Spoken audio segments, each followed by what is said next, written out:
In this example, we will look at polynomial subtraction.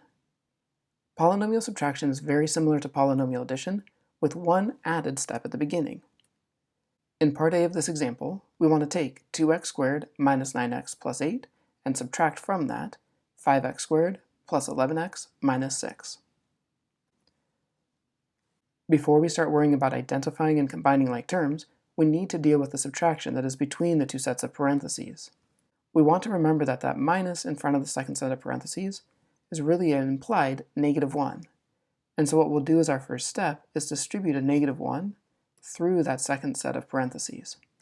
This will give us a new version of our expression, 2x squared minus 9x plus 8, and then all the signs in the second set of parentheses will change. Minus 5x squared minus 11x plus 6. Once that negative has been distributed through the second set of parentheses, it does become just an addition problem. We identify our like terms, and we combine them. We have two second-degree terms, 2x squared minus 5x squared, and that becomes -3x squared. We have two first-degree terms. -9x minus 11x is -20x. And finally, we have two constant terms. 8 plus 6 is a positive 14.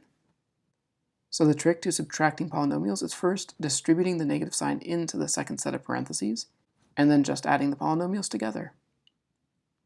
In part B of this example, we are told that we want to subtract 13t squared minus 4t plus 6 from the polynomial -7t squared minus 5t minus 9. A key word in that statement is the word from. When I tell you to take $10 from your bank account, you have to remember that you'll start with the bank account balance and from that subtract the $10. The implication this has for us is that what we are subtracting from is actually going to be our starting point. So when I write this down algebraically, I will start with -7t squared minus 5t minus 9, and then from that I will subtract 13t squared minus 4t plus 6. Again, to carry out this subtraction, we will first start by distributing the negative to the second set of parentheses. So that will give us -7t squared minus 5t minus 9. And then we will have minus 13t squared plus 4t minus 6. We will now combine like terms. We have two second-degree terms. 7t squared minus 13t squared is a -20t squared. In our first-degree terms, we have a -5t plus 4t. -5t plus 4t is a -1t. And then our constant terms, -9 minus 6 is a -15, giving us our final answer, -20t squared minus t minus 15.